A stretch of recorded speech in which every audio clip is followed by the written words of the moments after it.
मेरा अपना ख्याल था कि बिजनेस एज यूजुअल होगा, वही मोनोटनी, वही चीज़ें होंगी, फिगर बर्थ होगा।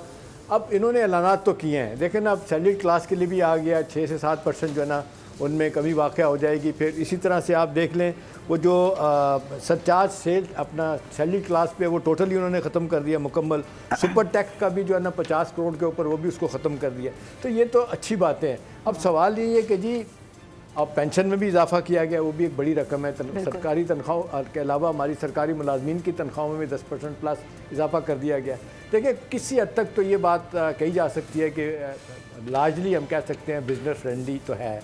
अभी जिस तरह छूट बिजनेसेस को दिए गए हैं, रिटेलर को, उसके बाद होलसेलर को, एक्सपोर्टर को, ये नई नई चीज़ें आई हैं।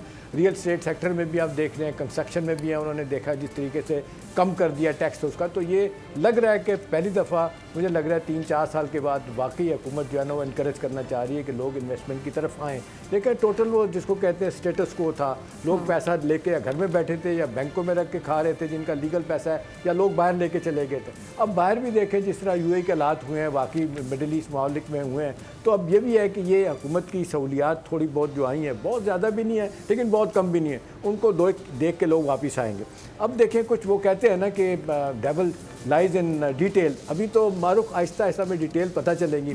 अभी आप देख लें, इसके बाद FBI के चेयरमैन डिटेल बताएंगे। टैक्सेस का भी नहीं पता कि कितने टैक्सेस लगे हैं, उनका हजम कितना है, उसका इम्पैक्ट कितना होगा, ये अभी उसकी डिटेल आनी है। अब ये साथ साथ हमने ये देखना है कि जो खबरें आ रही थी कि टोटल साइज़ बजट का जो वो आ रहा था 17.5 से 18,000 अरब का, यानी 17.5 ट्रिलियन से 18 ट्रिलियन तक का, उसमें एकदम बड़ा जंप आया। देखिए वो रख दिया उन्होंने 8.7 ट्रिलियन का उन्होंने एक कैपिटल आउटले बजट का दिया है।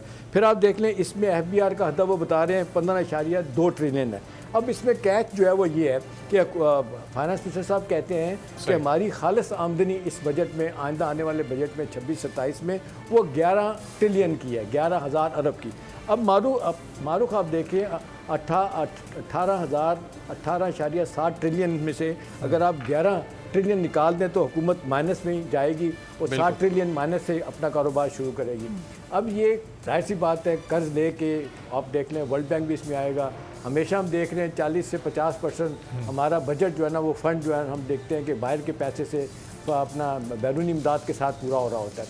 उससे जाहिर सी बात है हमारे जिस तरीके से हम देखते हैं डेट पे बहुत इजाफा होता है, बहुत ज़्यादा डेट हुआ जो उन्होंने माना भी है। हमारा एक्सटर्नल डेट भी देख लें, इंटरनल डेट भी देख लें, वो टोटल आप देख लें 80,000 अरब, 80 ट्रिलियन से ज़्यादा का हो चुकी है। वो बिल्कुल GDP के करीब हमारी जा रहा है। अच्छा, वो उसकी परसेंटेज कम हो रही है तो वो इस पर खुश हैं कि चलें जी वो 75% से हम 3 साल में 68% पे ले आए। शाम साहब, मैं ये सवाल भी आपके सामने रखूंगा कि ये जो 15,000 अरब से ज़्यादा का टारगेट है, जब आपने इतने सारे रिलीफ दे दिए तनख्वाहदार तबके को भी, सुपर टैक्स में भी, कारोबारी तबके को भी, हर सेक्टर में, तो फिर ये इसमें तो कैलकुलेशन का बड़ा इशू हो जाएगा, बड़ी इसमें कमी हो जाएगी। सवाल मैं आपकी तरफ लेकर आता हूँ। HM शहजाद साहब चूँकि हमारे साथ स्टूडियोज़ में मौजूद हैं और बहुत पहले से इस वक्त हमारी पूरी बजट स्पीच भी इन्होंने हमारे साथ ही सुनी है।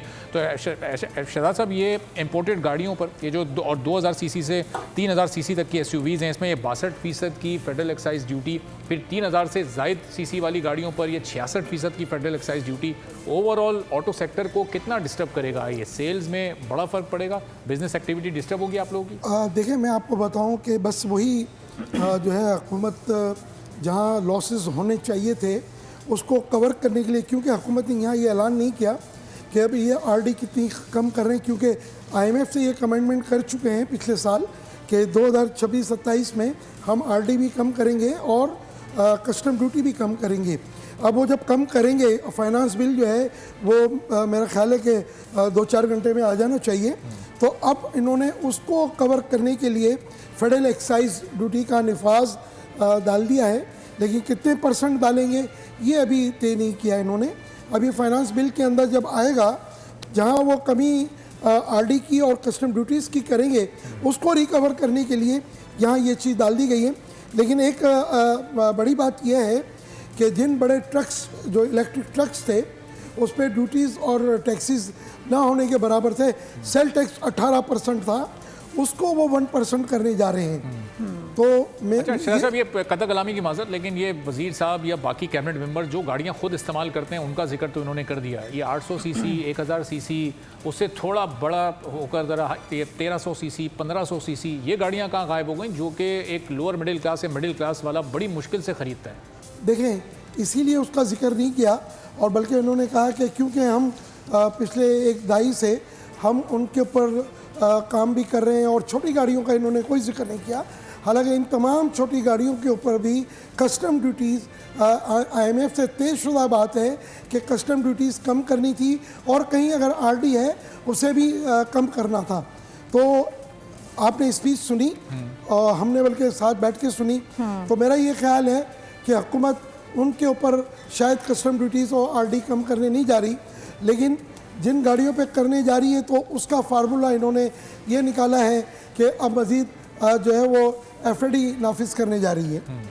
तो अब शाह साहब, ये इस स्पीच को सुनने के बाद हम क्या अंदाज़ा क्या लगाएं कि ये गाड़ियाँ महंगी होने जा रही हैं या गाड़ियाँ सस्ती होने जा रही हैं? लोगों ने 2 घंटे सुना, लेकिन अभी भी ये सब मुबहम है, ये कंफ्यूजन है ना। देखिए, मैं एक बात बता दूं आपको, जब तक फाइनेंस बिल नहीं आता हम अंधे भी हैं और बहरे भी हैं क्योंकि असल चीज़ तो वो उसमें आएगी कि इन्होंने क्या किया है। लेकिन मुझे ये लग रहा है कि ये जो पिछले साल जो उन छोटी गाड़ियों के ऊपर जो चीज़ें थी वो उन्होंने अपनी तकरीर में कहा है कि वो बरकरार रहेंगी, और ये मेरे पास स्पीच का लेटर भी मौजूद है जिसमें वो ये कह रहे हैं कि जी उसको हमने टच नहीं किया और वो उसकी कंटिन्यूशन हम रखेंगे। लेकिन यहाँ सवाल ये है कि जो पिछले साल आपने वादा किया है कि जिसके अंदर आपने कस्टम ड्यूटी भी कम करनी है और इस पे जो RD है रेगुलेटरी ड्यूटी उसे भी कम करना है, और वो आप IMF से कमिटमेंट कर चुके हैं। मेरा ख्याल है एहतिशाम साहब कोई सवाल ऐड ऑन कर मेरा एक सवाल है छोटा सा, ये जो गाड़ियों की बात अरबाब कर रहे हैं, इतना बता दें कि अब तक फाइनेंस बिल में तो बहुत सारी चीज़ें आएंगी, आपकी समझ के मुताबिक इस बजट में जो लोकल मैन्युफैक्चरर हैं गाड़ियों को उनको फ़ायदा होगा या जो इंपोर्ट करेंगे गाड़ियाँ उनको फ़ायदा होगा? नहीं, ये बिल्कुल लोकल असेंबलरों को फ़ायदा होगा क्योंकि उसको एज इट इज़ रखा गया है। और एहतिशाम साहब, आपने और मैंने तो पता नहीं कई प्रोग्राम किए हैं, जो ड्यूटीज़ और टैक्सीज ऑलरेडी जो इस्तेमाल शुदा गाड़ियों पे है वो इतने हाई है कि उसका हम तस्वुर नहीं कर सकते। लेकिन बस बात वही है कि हुकूमत की तरजीहात क्या हैं। इस वक्त हम असेंबलर्स हैं, हमारे मुल्क में लोकलाइजेशन नहीं है, हम CKD SKD असेंबली इंपोर्ट करने के मोहताज हैं।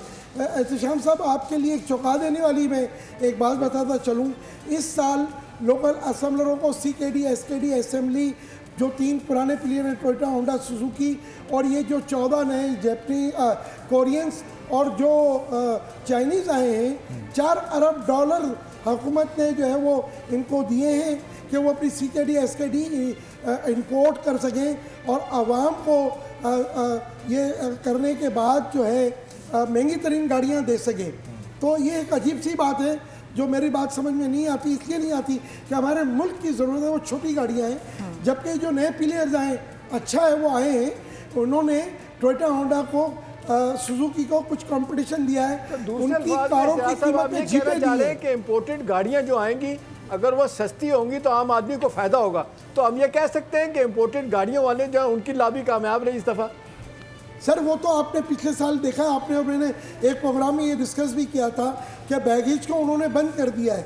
हालांकि बैगेज वो गाड़ियां हैं जो पाकिस्तान में लोग हमारे समंदर पार पाकिस्तानियों ने पिछले साल 40,000 गाड़ियां भेजी और $850 मिलियन भी भेजा।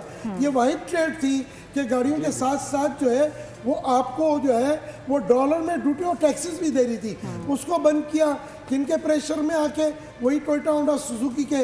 अब जो नए प्लेयर्स आए हैं एहतिशाम साहब, वो छोटी गाड़ियां नहीं बना रहे, जो चाइनीज और कोरियन जो आए हैं वो तमाम के तमाम बड़ी गाड़ियां बना रहे हैं, जीपे बना रहे हैं। अच्छा साहब, ये 10 साल हो गए इन प्लेयर्स को भी आए हुए, कोरियन और चाइनीज प्लेयर्स को, तो ये इन्होंने लोकलाइजेशन पर अब तक क्यों नहीं ये काम किया? अभी तक ये सब कुछ इम्पोर्ट ही क्यों हो रहा है? यहाँ पर असेंबलिंग इनकी क्यों नहीं शुरू हो सकी? देखिए, सुजुकी को आज 40-42 साल हो रहे हैं और वो 10 साल वाली पॉलिसी शायद अब खत्म भी हो रही है 2026। देखिए, वो तो खत्म हो चुकी है। ये 1 जुलाई से हम जा रहे हैं, अब 26 और 30 की पॉलिसी बिल्कुल। मैं शॉर्टली एक क्वेश्चन पूछना चाह रही हूँ, चूंकि आप लोग ऑटो सेक्टर के बारे में बात कर रहे हैं, तो मुझे इजाजत दीजिए। जी बिल्कुल।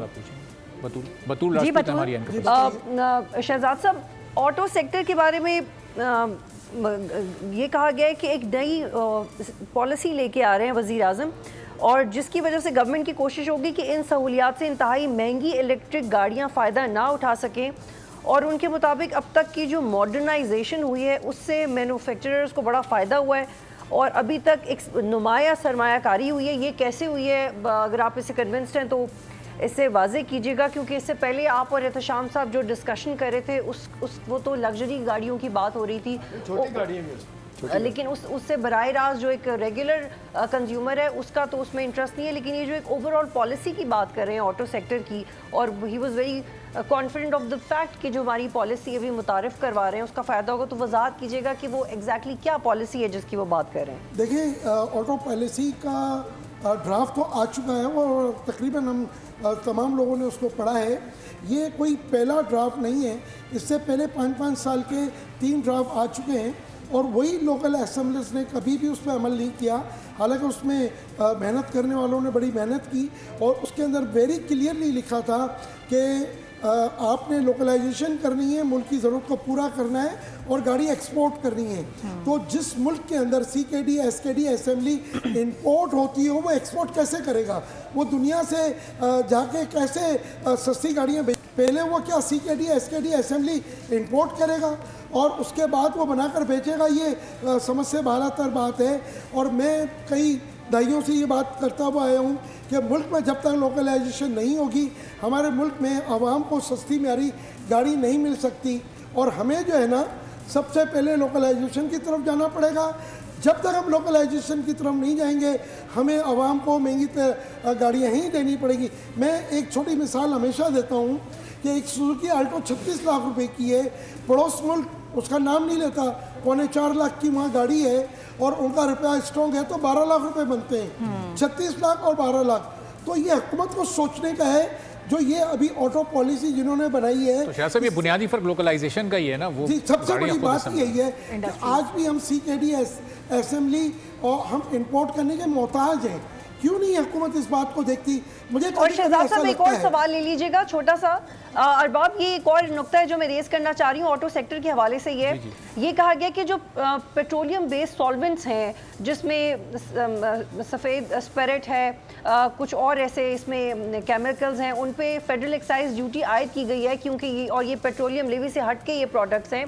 और ये शिकायत की गई है कि इसमें मिलावट की जाती है इन प्रोडक्ट्स में, और फिर ये पेट्रोल के साथ शामिल करके या किसी और तरह की मिलावट करके गाड़ियों में इस्तेमाल किया जाता है। तो इस पे सर ये जो फेडरल एक्साइज ड्यूटी आयद की गई है, आपको क्या लगता है ये सुपरफिशियल इकदाम है, या एक्चुअली ये जो सीरियस मसला है ये इससे एड्रेस होगा? और how would they make sure कि जहाँ से भी ये चीज़ें बिक रही हैं उनकी वो बिके नहीं और फिर वो मिलावट ना हो उसमें?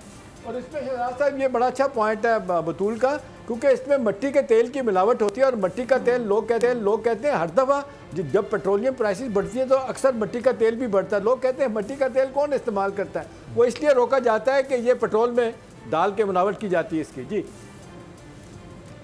ये सवाल आपने मुझसे किया है? जी उसी में ऐड ऑन किया उन्होंने। बात ये है कि ये क्या सोर्सेज हैं, मैंने थोड़ा सा ऐड किया जी।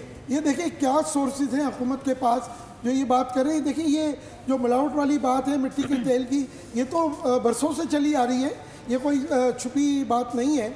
बात ये है कि हुकूमत अब इसको किस तरह लेती है, ये भी कबल वक्त है ये बात करना, क्योंकि हमारे यहाँ 2 माफिया है ना यहाँ पर, एक पेट्रोल माफिया है और एक ऑटोमोबाइल असेंबलर माफिया है।